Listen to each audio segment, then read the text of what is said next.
Hey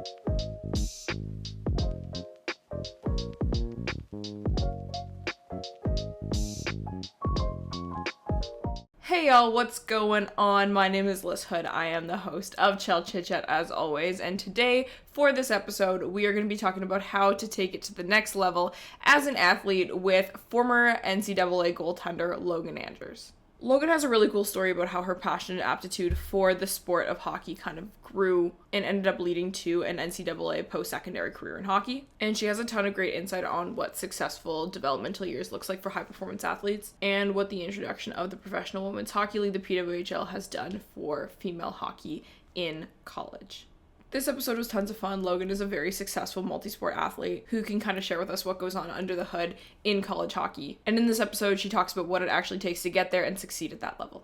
I'm glad you're here. This discussion was really interesting, so let's get right to it. This is Logan Andrews talking about how to take it to the next level on Chel Chit Chat.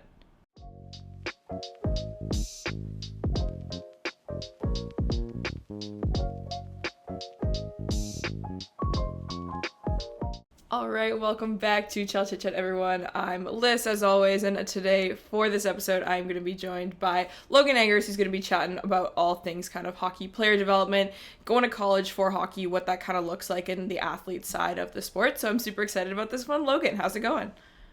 Good, thank you. Thanks for having me. Yeah, I'm excited to chat. As everyone kind of in Winnipeg does, and it's just inevitable. A couple of different, mutual friends, mutual relationships, stuff like that I've sort of been following from the periphery. Logan's kind of career for a while now, so I'm excited to have her on the show to talk about everything. But why don't to get started, you just introduce yourself to everyone and kind of tell them who you are. Yeah, my name's Logan Andrews. I was actually born in the Paw, Manitoba, but have grown up in Winnipeg since I was 2, so pretty much, Winnipeg born and raised. I've got 2 brothers that, obviously influenced my hockey career a little bit too. But yeah, that's kind of my storyline. Yeah, no, I don't know if I knew you from the Pro. That's cool. Did you Yeah. move to Winnipeg when you were a kid then? Yeah, we were really little. My dad had started his business there. My parents lived there for a while, but I was only, I guess only one. My younger brother was born in Winnipeg, so Oh, nice. Very cool. Very yeah, cool. so Yeah. we It's like spent a a lot fun of kind of time. origin story. And then people are like, oh my gosh, Yeah. do you know this like very specific thing about, and you're like, Yes. actually, maybe not. Mhm. But Yeah. so tell us a little bit about kind of how you got started in hockey. You mentioned you got brothers. I'm sure, as anyone from rural Manitoba, as your family Yeah. is, it sounds like it's usually a pretty big part of a lot of people's upbringing. But tell me a little bit about how you got started in the sport. Yeah, I mean, I always say like I probably started skating as soon as I could start walking, right? Like that's kind of what we did. We always had a backyard rink, so that's where I learned to skate, learned to play hockey with my brothers and my family. So yeah, I've been skating probably since I could walk. Started playing hockey, I think when I was 6 as a player though. And then I didn't transition into being a goalie until I was 12 actually. Kind of played boys hockey my whole career until high school where I switched to girls hockey. But yeah, it's just always been like both my brothers played hockey, my dad played hockey, my grandpa played hockey. I have a few cousins, it's all over our family. I remember like last year, we had another Manitoban goaltender, Corinne Schroeder, came Mhm. out to do like a kind of workshop, learn to play, sort of get to know Corinne thing with the hockey association that I coached with last year, and it was so funny because everyone got the chance to like submit some questions to her and stuff like that. Every single girl, their question was, "Have you always been a goalie? How did you learn that you wanted to be a goalie and stuff?" So I know it's a popular question when people meet goalies. Why Yes. did you decide that you wanted to pursue the goalie position? Well, my story is kind of funny being a goalie. My older brother was a goalie, so I feel like that probably had, a little bit of influence on it. But I like when you were switching who gets to be the goalie when you're younger, like I always wanted to be the goalie. Like I always wanted to do it, but my parents were like, "No, it's not happening. You're not doing it. We're not having another goalie." And so I begged and begged and begged, and like my mom has letters of me like begging her to be a goalie. Oh my gosh, that's And so so funny. eventually, because I always played boys hockey, like I said, but in the spring I played girls hockey. So they were like, okay, this spring you can be a goalie for your girls hockey team, and if you do well, then you can play boys hockey and be a goalie next fall. And then so I played goalie, whatever, did well. went back to boys hockey, tried out as a goalie, made the Twins, and then made the All-Star team that year too, which was just like so funny. I was like, see, this is what I was supposed to do. I was That's not so supposed to be funny. a player. That's awesome. I feel like that's always such a good feeling when you like try something new and you're like, I want to do it. I want to pursue it. I want to try it. And then Yeah. you're actually good at it and you're like, oh my gosh, Mhm. how rewarding. Okay, I'm Exactly. Well, curious. yeah, I want to and well, know. like I said, to the backyard rink, this is like kind of just always good. My older brother is a goalie, but his friends would come over and they don't want to, he doesn't want to be a goalie, so they, put me out there in the goalie. So like I grew up on our ice always being the goalie too. So it's just Yeah, funny. there's no one more popular in the neighborhood than the The goalie on the goalie. outdoor rink because everyone wants the goalie. That's so funny. Mhm. I'm curious to hear. I obviously there's like the stereotype around like goalies are weird. How do you feel about the stereotype? Are goalies weird? How do you feel about it? I need to hear it It's straight such from a hard the one source. because I think it's true. Like, I think you're not wrong. There's definitely so many weird goalies, but I like to say that people say I'm a very normal goalie. I like to think that. I like to think that it's because I was a player for so long too. Like that maybe I didn't, get that gene. But but I do think there's definitely a lot of just different goalies out there. Oh, for sure, but that's what makes them special. But I think it's interesting, and I'm curious to hear you speak on it because I think that one thing that people talk about with goalies a lot is the whole idea of like hockey is such a strategic game in a lot of different ways, and obviously as a goalie you have to train like crazy. You're the most important player on the ice and all this different stuff. But there's so much that happens that's outside of your control. Like your entire job is Yeah. responding. It's like, okay, how is this puck coming into the zone? Mhm. How is this shot coming at me and stuff like that? And how, like, I feel like I would struggle so much with that where it's like you can't really control, you can't create the game environment that you want to other than like, oh, how you choose to handle the puck behind your net for a break. Like, it's such a minuscule part of the Yeah. game, in my opinion. Like, Mhm. how do you kind of see that part of it? And was that appealing to you or does that make it challenging or what are your kind of thoughts on that?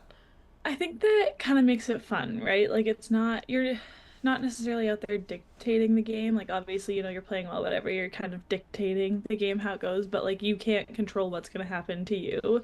Again, like you said, you're just kind of reacting to it, and I think that is kind of fun. Like whatever happens is going to happen, and you're going to do your best to prevent the puck from going in the net at the end of the day, and I think that's kind of fun. Yeah, no, I think that's super fair. And I feel like, for myself, you and I were talking a little bit offline before we started recording about kind of like analytics and on the business side and hockey side all this different stuff and I can imagine it'd be so fun to I love looking at team analytics going into a game. It's like, okay, what kind of environment is this going to create? Like how is the defense going to manage, how is the goalie going to manage, because certain teams have a priority of taking certain types of shots and different things like that. So do you enjoy kind of like the studying part of the game as well, kind of try to get to know Yeah. the environment that you're walking into? Yeah, I do. I think I'm a big numbers person. And even just like in my play, it's like I'm not necessarily like, calculating this or that, but I think just naturally it's just kind of how my brain runs. And so I'm, thinking about what's going to happen here, what angles here, whatever, that sort of thing. So I think that all the numbers to it are fun to me. This is an aside, but I have this like ongoing joke with my friends that I watch games with and stuff like that, where every time a player will make like a really nice, whether it's like pass or shot, kind of like on a sharp angle, and if it happens to be a player that I know like played their college hockey experience like through Mhm. college and not through junior, I'm like Yeah. college grad, college Yeah. educated, definitely took grade 12 physics. Look at that, look at that. But Look at those when angles, look at that look at math. those Yeah. angles, exactly. We'll get back to the story in a second, but this is where I nerd out like crazy. So I have to know what sorts of numbers and whatnot. You mentioned you're a huge numbers person. What sorts of things do you find are the most helpful for you when you're going into prepping for a game, whether it was kind of the college level or even before that, whatever's at your disposal? I know that there's not always a ton of information available, but there's a decent amount at pretty much every Mhm. level at this point. What sorts of stuff would you kind of key into going into a game? Yeah, honestly, in college, like we didn't have that many stats that we were like looking into at the to, do our pre-scout, do whatever. When it comes to that sort of thing, like kind of preparing for games, it wasn't necessarily as much looking at what numbers can like help me. I more so like could look at those sort of things afterwards, if that Ah, I makes see. sense. Yeah, no, for sure. That makes a ton of sense. And I feel like, yeah, the in game, like you said, you're not trying to pull out the Pythagorean theorem by any means, but like the Yeah. concept of like understanding angles and whatnot and kind of Yeah. building on those experiences makes a ton of sense. But you kind of mentioned the college experience. We'll get back to that a little bit. Tell me a little bit about kind of what your minor hockey experience is like and how you sort of made the decision that college hockey was something that you wanted to pursue? Like, was this something that was on your radar from the get-go, or when did you kind of make the decision that this was something you wanted to do, and how did you know that it was in the cards for you? Honestly, like growing up, I was not a huge like follower of NCAA hockey. Like I didn't know what was out there completely. Like I think maybe that has to do a little bit with, playing boys hockey. I'm not looking at, NCAA women's hockey. But I always laugh. Like I remember I was probably grade 8. I had gotten an email from someone because, recruiting's were a little bit different, and it was from Wisconsin. And I was like, oh, it's Wisconsin. Like, that's kind of weird. Like, I had no idea that they were like such an elite program. And I kind of got the email and was like, oh, like, it's Wisconsin. Who the heck is that? Like, that's kind of lame. So I always laugh at that. Like, I didn't know what was out there. And like, even when I started playing at St. Mary's for my high school career, we had two seniors who were going to Quinnipiac University, and I was like, I had no idea how to say the name. And then that's where I ended up going. So, like, I didn't know what was out there really until I got to St. Mary's, where we saw, like, honestly, almost all of the seniors in every class above me go away to NCAA hockey and realize that, this is something that I could do and that this is something I can pursue and keep playing hockey and get an education. So I think, St. Mary's is really where that program just really sets you up to be able to go to the NCAA and be prepared for that. Yeah, I think that exposure piece is huge, right? Where, like you said, you knew about this opportunities because Mhm. the people who kind of came before you had those same opportunities, and you got to see Mhm. it through them. And that's, people always throw around buzzwords like what representation in hockey means, whatever. Like, that's what it is, right? Getting to see those success stories, kind of the homegrown Mhm. ones, and you're like, oh, this is a fully viable avenue for me. And so Yeah. that's pretty cool. I want to talk about kind of, you mentioned that there were a couple girls that ended up going to the same school that you ended up going to, obviously, and stuff like that, Mhm. who are a bit older than you. You probably learned a bit about the Quinnipiac program from them. What was Mhm. important to you, and what kind of considerations did you factor in when you were making the decision of where you wanted to go? Yeah, I think at the end of the day, the things that like I didn't want to be at a big school. Like I didn't want to get lost in this big school, big campus, kind of in the middle of the city. Because that's what a lot of universities are, right? They're kind of spread out amongst the city, or they're this huge campus with thousands and thousands of students. Whereas Quinnipiac, I just the campus environment was really neat. Like it's all very secluded. And I think like just the enrollment isn't like insanely large, right? Our classes are going to be no more than 30 people, which I think is nice. Like I don't didn't really want to be in a classroom with 200 people. Wasn't super appealing to me. But then also the coaching staff was just amazing. Like they wanted me. They wanted me no matter what. It wasn't like, oh, we could find someone else, like they were just super interested and invested in me. So that was important to me as well. I feel like something that for a lot of people, for myself, like the pipeline that I've kind of watched for the, becoming a professional hockey player locally or whatever. It's often been on the men's hockey side, and it's, you play your minor hockey, you play junior hockey in the Canadian Hockey League. Locally here in Manitoba, it means you get drafted to the WHL, and then you go on to play, whether AHL is a stepping stone or not, and then you get to the NHL. And a lot of times what that looks like for players is not pursuing a post-secondary education, and then even while they're still in high school, really not treating it as a Mhm. priority. And this is a hugely, systemic thing and cultural thing, and I'm not trying to blame individual hockey players or anything like Yeah. that, though there is a layer of accountability there as well. But I think that's one part of it's been something that's been huge in women's hockey all the way through, because that was really, the once you finish high school, that was the lane, is Mhm. always college hockey. And it does exist in men's for sure. The NCAA has become a much larger feeder program into the NHL in the last few years and whatnot. But I'm curious to hear kind of what, before even getting to college, about, you were going to college, so you had to get the grades to make sure you were there, and also you had to ensure you were still performing at that top level to make the team and make the trip worth it and stuff like Mhm. that. What did that level of kind of discipline and support from your network and stuff like that look like for you in those kind of final years of high school, making sure that you kind of had all those standards achieved in order to pursue that next step? Yeah, well, I think again, like just the way the St. Mary's program was set up was amazing. Like we would go to school all day, we'd leave and we go to practice every day. It's set up very routinely. Like we're practicing Monday, Tuesday, Wednesday, Thursday, playing games on the weekend. And that's kind of just, a great setup, great schedule. And then with that, there's so many like staff supports that we had. Like we'd have a lot of teachers that would help out with the team, and they'd, on the road trips they'd be, okay, let's go to the study room and let's, catch up on our homework and let's do whatever, taking tests on the road or whatever it had to be. So I think there was just a lot of people there that really cared about us and how we were doing as, hockey players as well as athletes or as well as students, because again, they came from the school. So just being able to balance all of that, they were big helps in that.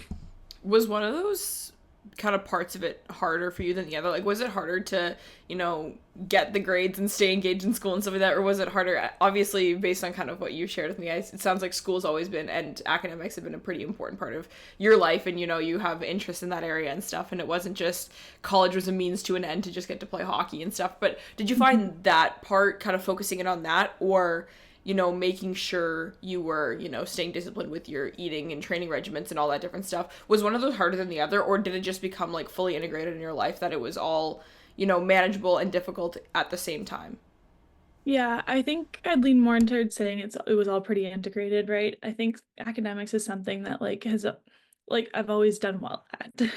I've worked hard, but I've also just kind of naturally like do well at a lot of it. So I think that made it a lot easier for me to kind of integrate both of those at once. Whereas I'm not, super worried about, okay, I need to spend, 6 hours tonight studying for my test tomorrow or whatever it is tomorrow. So I think I was able to balance both of them really well.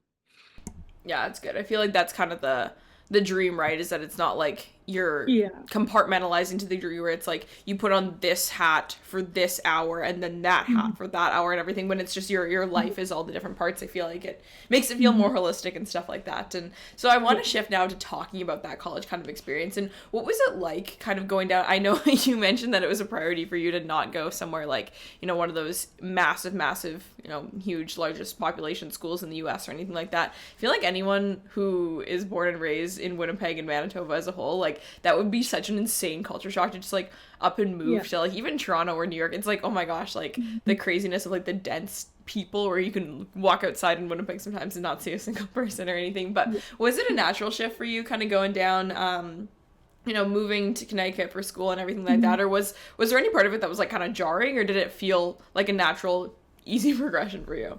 Yeah, I think kind of two parts to that. So to go down our first year, you go down for summer school.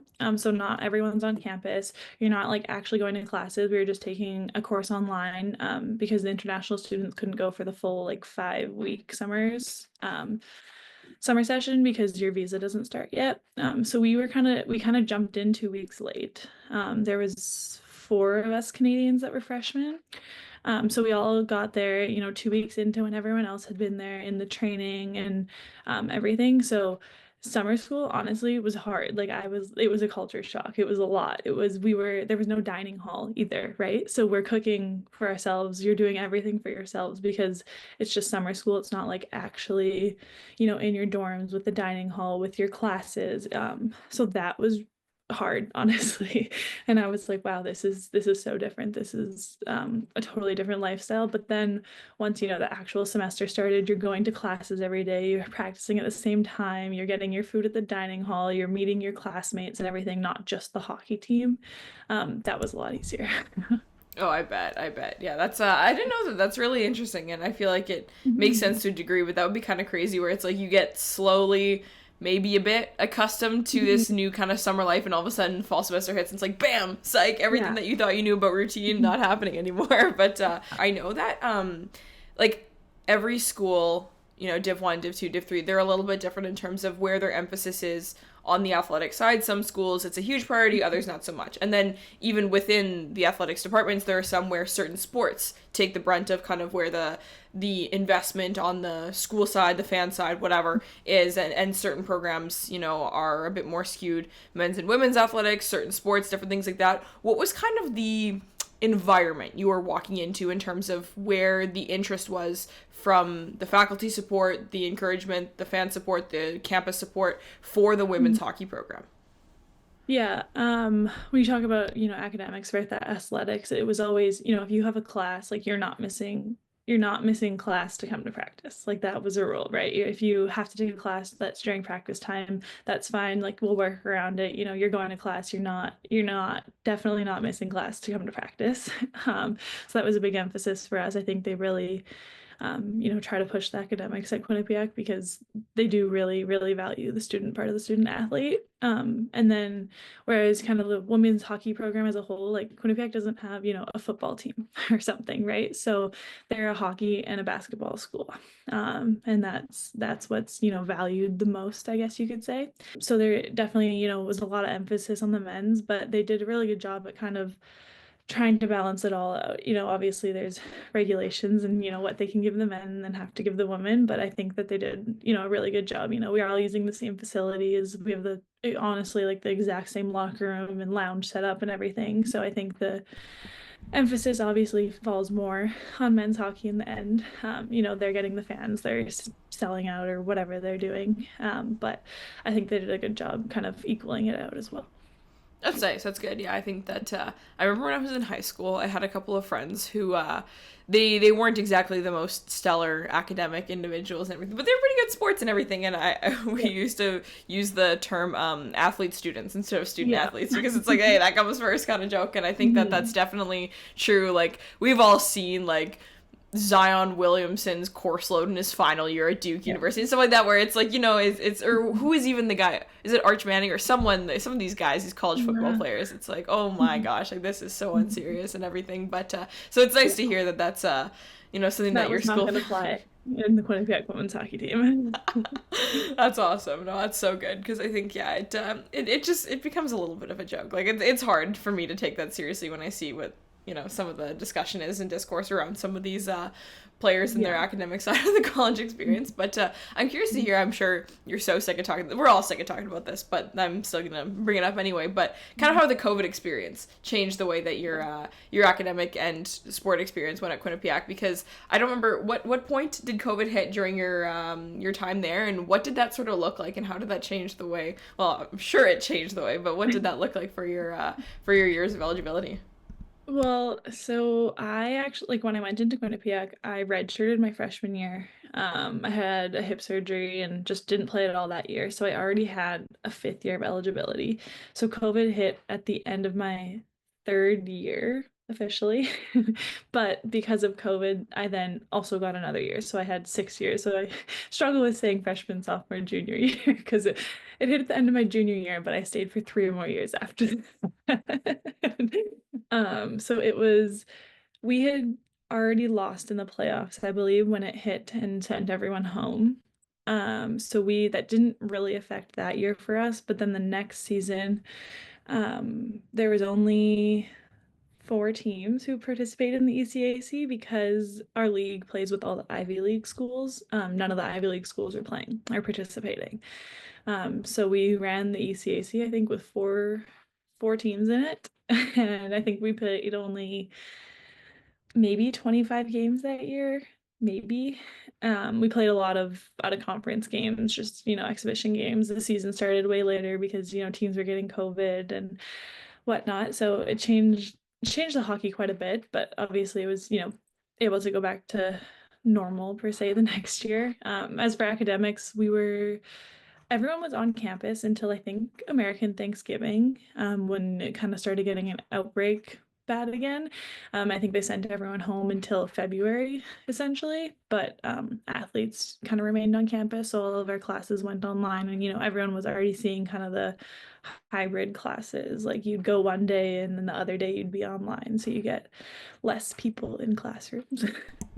No, for sure. Yeah, I think it's also probably a little bit different. I know my perspective on university, like we were fully online for a good chunk of 2 years, everything. I think the US is a little bit different in terms of what their restrictions and regulations were and stuff there as well, but it definitely impacted the way the sport landscape and everything like that looked. But just kind of to put a pin in like the overarching story of the college side of things, like what were some of your favorite memories and some of the coolest things and experiences that you got to have over the course of your time playing with the team? My number one memory was playing at Fenway Park. Like we played an outdoor game there and it snowed the whole time, which is obviously sounds miserable, but it was so beautiful. Like it was so cool. Um, And then, well, that was like kind of, also special to me because I played softball my whole life, right? So that was, playing at a baseball stadium, like, and one of the most iconic baseball stadiums was pretty neat. We also took a trip to Ireland my sophomore year, and that was awesome. But yeah, those are kind of big highlights. And then, making it to the NCAA tournament was incredible. Those were always awesome. I think every year we went to Ohio State, which was unfortunate. But just being able to do that and travel with the team there and, just all the buzz that comes around the NCAA tournament was really exciting. Yeah, no, that's awesome. There's some, I'm sure you've shared the ice with some pretty cool players and stuff like that, and people who went on to be pretty cool players and everything as well. Yeah. And I'm curious, I do want to talk a little bit about the PWHL and kind of what that has sort of looked like in the last couple of years. Obviously, you're kind of the brunt of your college experience was kind of before the actual introduction of the PWHL. And I understand for sure, like the CWHL and the PHF kind of have existed for quite some time and everything. But I'm curious about, from your perspective of being involved in the player side, but then also still involved kind of more from the periphery of watching, your former teammates and different stuff like that. How has the vibe changed around what the college experience looks like for women's hockey players? Like, is there, a difference in the way the pipeline is viewed or professional development is viewed or like more scouts at games and more conversations around stuff like that? Like, what's kind of been the even just vibe shift around what women's hockey has looked like in the, the high performance college side now that this league exists and there's a tangible, path forward?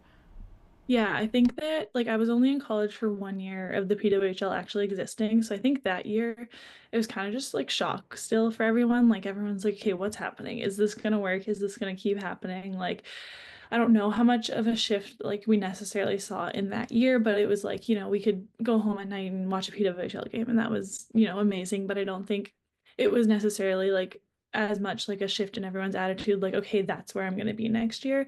Whereas like I've gone back for the last 2 years for like our alumni weekend, whatever. And I feel like just like observing that has been different. Like I think that, people talk about it. People are talking about, whether or not um they're going to be going to the PWHL, they're going to enter the draft or not. I think that um, now you're definitely seeing a big shift in how college athletics are going to be run. Just like this isn't the this isn't the end game anymore. Like we grew up thinking like, okay, playing college hockey, winning an NCAA championship, like that's my end goal. That's what I want to do. Next to like the Olympics, obviously. But now this is, your building stone, right? This is where you're gonna get better, get noticed, and then hopefully continue a career in that. So Do you feel like there's going to be any show? It'll never be as bad as it is for men's sports, just because I hold women to a higher standard than I do men. But with this whole like, your classes being means to an end, like you just have to do it because this is the pipeline to get to play pro. Do you think there's going to be a shift there? And I'm sure it won't be like entirely a pendulum swing towards what taking all these random courses looks like for some of these guys. yeah. But do you think there's still going to be an emphasis on making sure that you actually get that degree and all that different stuff, or do you think it's going to kind of stay the same or change? I think it's interesting, and I don't honestly know exactly the rules from the PWHL on this, but I know that their goal is to not take kids out of college, right? It's not like they don't want kids to leave college early and go to the PWHL.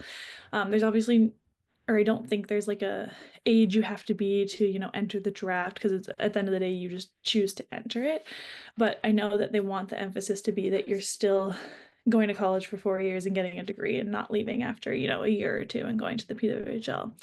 Whether that means, what you're taking in class, I don't know. Right, that obviously is just going to depend where you are and the team's thoughts on that. But I think that their goal is still to really persuade people to still get a degree first and then leave.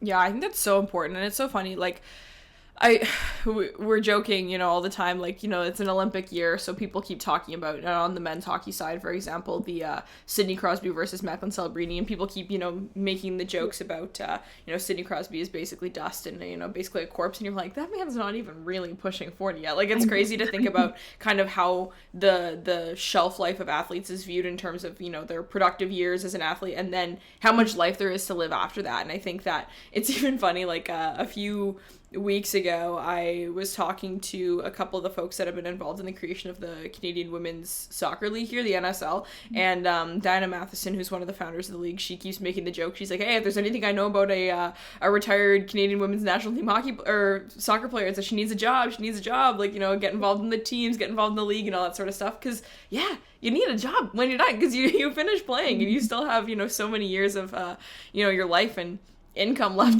to bring to your family or to your life and everything like that. And so having a degree definitely makes that a lot easier. So I think it's great and really important that there's still kind of emphasis on that front. But I want to ask you a little bit, kind of going back to just kind of the holistic view of your path and your journey and stuff like that. Obviously a very high performing goaltender in your time at Quinnipiac and everything like that. And what do you think were some of the biggest contributors to your success of being able to actually perform at that level? Whether it's kind of on the, personal discipline side, whether it's on the, actual tactical things you did to get your body to the level it needed to be at to perform, or what do you think were some of the big contributors to actually being able to achieve that peak success? I think for me, honestly, like it might sound so simple, but just like the routine, right? Like I saw that routine at St. Mary's, go to class all day, go to practice. I saw the routine at Quinnipiac, our practice was at 2 o'clock. So you might go to a couple classes in the morning, show up to the rink early, and then getting in a routine, right? Doing a warm up, getting some, exercises in to get yourself prepared to go on the ice. And I think just doing the same thing every day essentially is kind of what prepared me to be my best, do my best. And then like just in the environment as well, I think we had our goalie coach was actually an assistant coach for the team, which in a lot of college teams you can't have.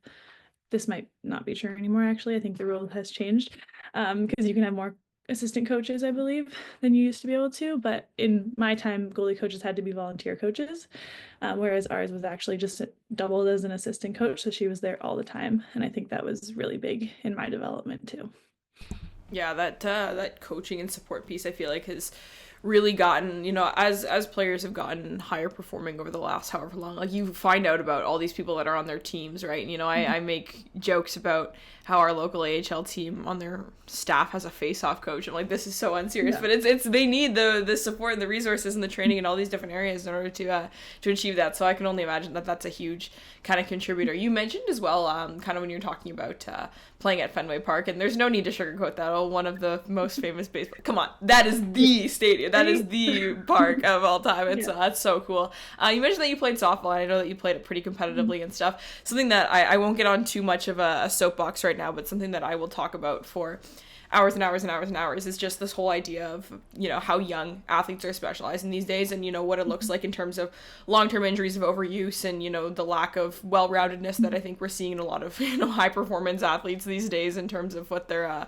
widespread ability is and stuff like that. That's not a dig at them. It feels like a necessity for a lot of people as they're coming up in the pipeline. It's that if I want to be an NHL player and everyone else is playing regular hockey and then spring hockey and then summer hockey and everything like that, I have to do it too. And I think that being active for life and being multisport and all these different things is just it's being lost, and I think it's so important that we bring that back and ensure that kids can be kids for as long as they can, and even if people are playing professionally, that they're still allowed to golf or do whatever these other things are and stuff. So talk a little bit about what being multisport has kind of meant for you and how that's helped you kind of. It didn't hurt your development as a hockey player. This is something that I talked about all the time. I went to school in French immersion, and people were like, well, it's gonna hurt your ability to learn English. And I'm like, no, it's not. It actually helps me understand English sentence structure better. I have, better grammar comprehension than a lot of my friends who never took those courses, because the way that English is taught sometimes when it's a primary language doesn't focus on all the same foundations and stuff. And,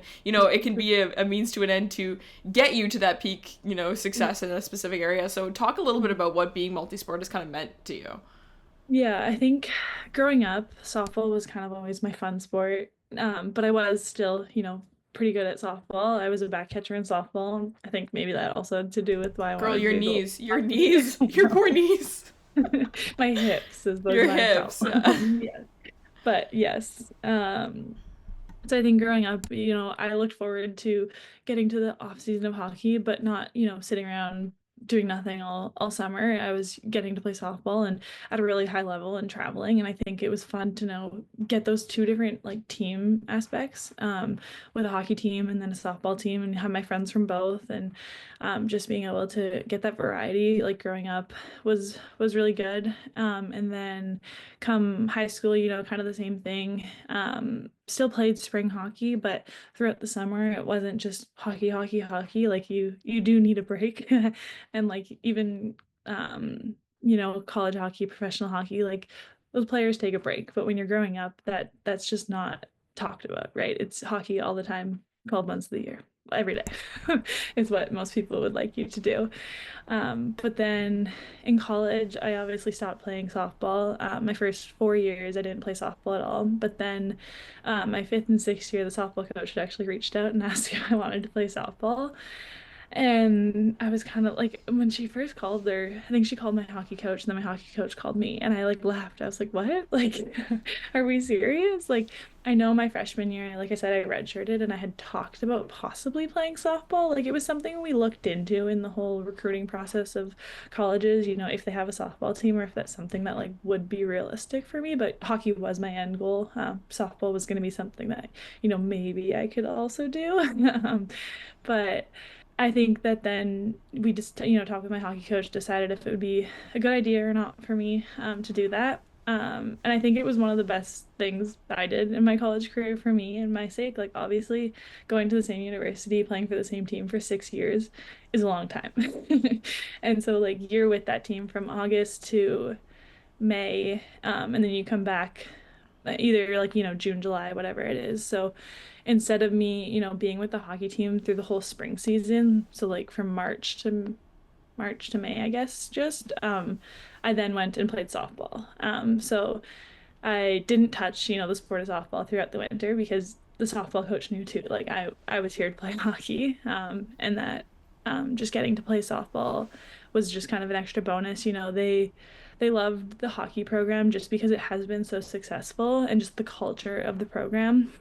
So they were like, obviously they wanted me to be there to, try to actually play softball, but just as a person, they were like, we just want you in our culture, which I think is really fun. And like it brought that same thing to me, building a second family again with a hockey and a softball team and kind of getting that break from hockey, and then I left for the year and would go home and start training for hockey again, right? So it was, the perfect break for me that I needed. And it was, yeah, it was great. Were there specific, whether it's, tactical, habits or things that you brought, or just like values, or what did you kind of bring to the team that helped translate that culture from the hockey environment into the softball environment that really resonated with your group? Yeah, I think like a piece of leadership, right? It's obviously hard to walk into a new team and, be a leader, but I was, a fifth year, so I was one of the older players, and I think they all just respected me and, the team as a general statement. Just kind of the intent in everything you do. So I wasn't, out there telling people what they should do, but anything I was doing it, the best I could, more just leading by example, and that like in some pieces it is like just a maturity piece even. Like I think they're very different sports and you get very different people playing those sports, so that it just kind of tried to blend those two together a little bit was a big piece of that. That's awesome. I Do you know a lot of other people who have played two sports and like on the actual school teams? Like not a lot. I know a few people there because there is the rule in the NCAA where you can play 4 years of one sport and then you can go play a full year of another sport. Okay. I know a few people that have done that, but I just kind of combined the two Yeah. together, I guess. Um, I know there's obviously McKenna Webster playing for Ohio, not this year, but was playing Ohio State hockey and field hockey. She's actually pursuing the Olympics for field hockey now, though. That's But cool. yeah, not a ton, no. Do you know, like, is it, I feel like that makes sense in theory as like a crossover from, ice hockey to field hockey or whatever. Like, is there a typical pipeline that you've seen more often than not where it's like that one year where there tends to be some crossover, or is it just really random depending on the person? I think it's really random. I think yeah, no, I think it's really random. Like there was actually a Quinnipiac basketball player who joined the softball team in for a fifth year Okay. as well. I think that was actually my freshman year, so I saw her do that, so maybe that inspired me a little bit. Cool. Um, yeah, no, I think it is a little random. Yeah. Oh, I bet. I feel like it's I mean, you hear about like from a hobbyist perspective, like some people who play one sport professionally are also interested, the classic hockey golf pipeline, but in terms of like Mhm. actually if you were actually good enough at something to kind of pursue it at Yeah, that same level, like it probably really depends on the individual and their skill set and their journey and stuff. But yeah. I'm just curious as kind of a like last line of questioning and kind of concept back to kind of what we were talking about how the PWHL has kind of changed the way college hockey can look for young women and girls. Do you feel like there's a vibe around it right now? You said that obviously when you were there it wasn't quite set in realism yet because sometimes when these new things are introduced you're like, hey, I need to give it a year or two to see how legit it actually is before I can get excited about it, right? For people have been hurt and burnt before. But do you think the vibe right now is mostly centered in excitement, or is there like also an added element of pressure in terms of like having to make decisions about what the future looks like for you and all that different stuff, or is it still like mostly positive, or is there an added layer of kind of stress you feel like that's added to female athletes' plates with this new kind of world of possibilities out there? I think that if I were to say my best answer, it would like the girls who are still in college entered college without the PWHL as an opportunity, right? So they're not necessarily feeling that, stress like, okay, I'm going to college, that means I have to try to make the PWHL, right? They were going to college because that's their end goal. I think that in years to come, that might change a lot because now that's your pipeline, right? And your goal isn't just, oh, let's go to college. And I think that in years to come, there will be a little bit more pressure on people, thinking like, okay, I have to do this. This is just what I have to try to do next, and maybe taking a little bit of that joy out of being able to play college hockey. Like this is still amazing, and it's still going to be some of the best years of your hockey career. But I do think it does also come with a lot of excitement, right? Like it's not it's not all bad that your goal is to play in the PWHL, right? It's really exciting that that can be a career, right? Obviously, not making, the millions of dollars that NHL players do, but making enough that it's more than you might make in a regular job if you were to leave college, right? And you get to do what you love to do, which is awesome. So, No, yeah. exactly. Yeah. No, that's it makes a lot of sense, and I think it'll be important for kind of people like yourself who have this kind of holistic perspective on a lot of it to continue to be involved in everything because there's going to be a shift that comes with how this new reality looks for women's hockey players and stuff like that. So kind of having those support systems in place and resources built out for people to make the best decisions for them, I think is it's going to be super important. So Logan, thank you so much for joining me on the show today. This is tons of fun. Learned a lot. This is a really cool conversation. I appreciate you taking the time. And everyone, if you're listening in, make sure you like the video, the audio, whatever you're listening on, watching on, what have you, and subscribe on your way out. Thanks so much for being here, everyone. We'll see you next time.